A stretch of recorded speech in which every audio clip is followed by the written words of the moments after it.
तो आज मतलब जब हमने पहला दिन स्टार्ट किया था एक मतलब 31 दिसंबर 2025 को कि अ, हम पूरा साल डिसाइड करें कि इस साल में हम क्या करने वाले हैं, क्या नहीं करने वाले हैं। तो हमने वहाँ पर एक बात कही थी कि जब ये साल खत्म होगा तब हमें पता ही नहीं चलेगा ये साल कब खत्म होगा और हम ऐसे बैठे होंगे उस टाइम पर कि अभी 1 दिन ही या 2 दिन ही हुए हैं। तो कुछ वैसा ही लग रहा है। अगर इस साल को मुझे समराइज़ करना हो और मतलब कुछ चीज़ों में ढालना हो कि कैसा रहा, तो कुछ ऐसे हम ढाल सकते हैं उसे। मैं इसको अलग-अलग लेवल दे सकता हूँ। अलग-अलग मतलब अलग-अलग जीवन के अलग-अलग हिस्सों के रूप में साल कैसा रहा। तो सबसे पहले हम एजुकेशनल वाइज़ देखेंगे कि इस साल में हमने क्या-क्या किया, मैंने क्या किया। तो मैं जनवरी के मंथ को बीएसटीसी एग्ज़ाम के रूप में देखूँगा। उसके बाद फरवरी रीट का एग्ज़ाम, उसके बाद मार्च और अप्रैल मार्च और अप्रैल ग्रेजुएशन के एग्ज़ाम्स के रूप में, उसके बाद मई, जून, जुलाई, अगस्त और सितंबर सभी 4th ग्रेड एग्ज़ाम की तैयारी में निकले। उसके बाद अक्टूबर, नवंबर और दिसंबर स्टडी के लिए। तो कुछ इस तरह से पूरा पढ़ाई का वो माहौल रहा। उसके बाद अगर मैं अपनी हॉबीज़ की बात करूँ इस साल में, तो इस साल में मैंने लगभग 100 फ़िल्में देखी, 100 के करीब और कम से कम 15 वेब सीरीज़ और कम से कम 15 किताबें मैंने लगभग 15 के करीब जो किताबें हैं वो मैंने पढ़ी। इसके अलावा घूमने में हम बगड़ी गए घूमने के लिए और साल में मतलब मैं पूरा दिन मतलब कुचामण मतलब मैं अपने ननिहाल बाबरा, फिर बगड़ी, फिर जैतारण तो बहुत ही एकदम इंटरेस्टिंग सा माहौल रहा पूरे साल भर। घूमने के लिए काफ़ी चीज़ें थी लेकिन वो एक लिमिटेड एरिया में रही। लेकिन फिर भी मैं इसे एक अच्छा एक्सपीरियंस कहूँगा। बगड़ी का एक्सपीरियंस मेरे लिए बहुत ही मतलब ज़रूरी था या फिर बेहतरीन था कह सकते हैं, क्योंकि उसने एक नया रास्ता दिखाया कि हाँ, चीज़ें हो सकती हैं अगर हम चाहें तो।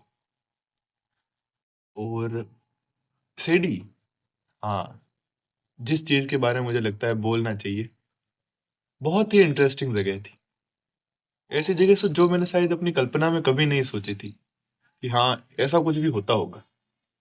तो वहाँ पर जाना एक ऐसा एक्सपीरियंस रहा कि एकदम एकदम जादुई सा कुछ नया सा पता नहीं मैं उसे ठीक से बोल पाऊँगा या नहीं, बट कुछ अच्छा था वहाँ पर। कुछ ऐसा जो पिछले कुछ सालों में नहीं था, जो इस साल में था और उसमें था कुछ ख़ास। मेरे हिसाब से हमारे देश की मतलब जितनी भी शैक्षणिक व्यवस्था है, कम से कम उसे सीढ़ी के स्तर का तो होना चाहिए।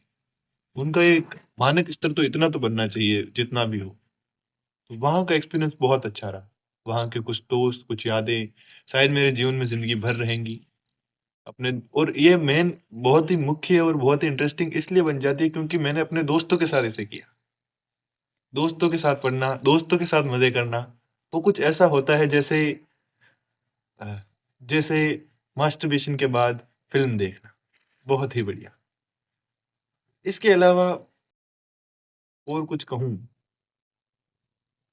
अगर और हम इस साल को के लिए कुछ बोल सकते हैं तो क्या बोल सकते हैं? लगभग मैंने जितनी भी थी बोल चुका हूँ, बट मुझे लगता है मुझे इस साल की कुछ चुनिंदा फ़िल्में बतानी चाहिए, जो मुझे लगता है आप सभी को मतलब जिसने मुझे बहुत ही मतलब एक नई ऊर्जा दी और जीवन को देखने का एक नई नज़रिया दिया।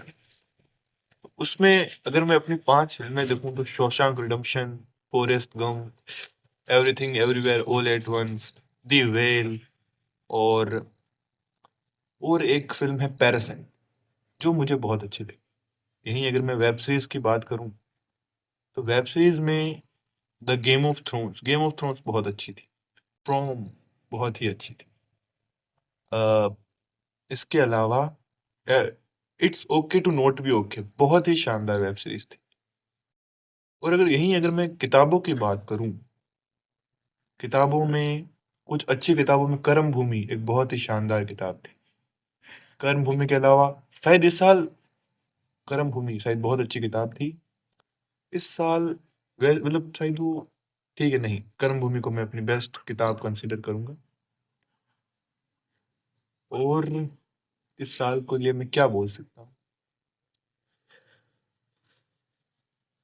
इस साल में एक और चीज़ जो मुझे लगता है बोलनी चाहिए, वो ये है कि जब ये साल स्टार्ट हुआ था, तब मैंने एक चीज़ कही थी, मतलब जितनी भी चीज़ें थी लगभग वो पूरी हुई। लेकिन एक चीज़ जो बहुत ही इम्पोर्टेंट रही मेरे लिए, इस साल में मतलब मैंने जीवन को देखने का एक नया नज़रिया देखा।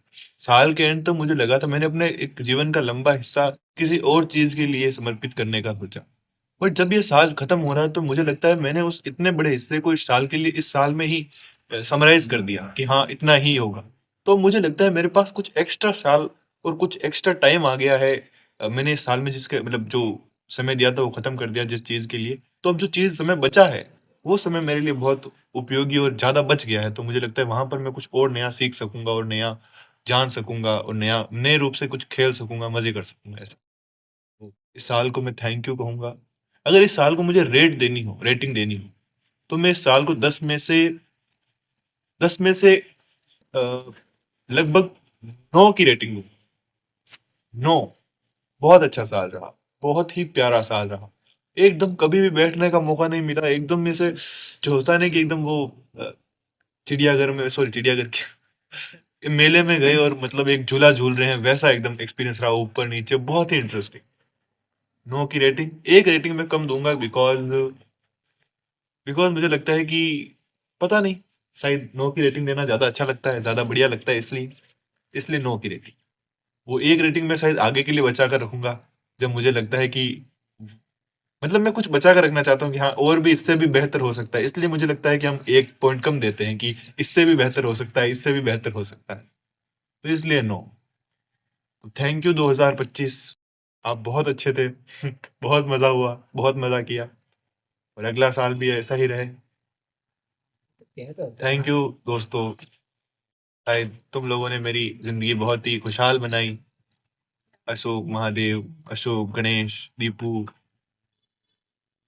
मुझे लगता है कि मैं अपने आप को इन्हीं 5 नामों में समेट सकता हूँ। Thank you 2025, thank you.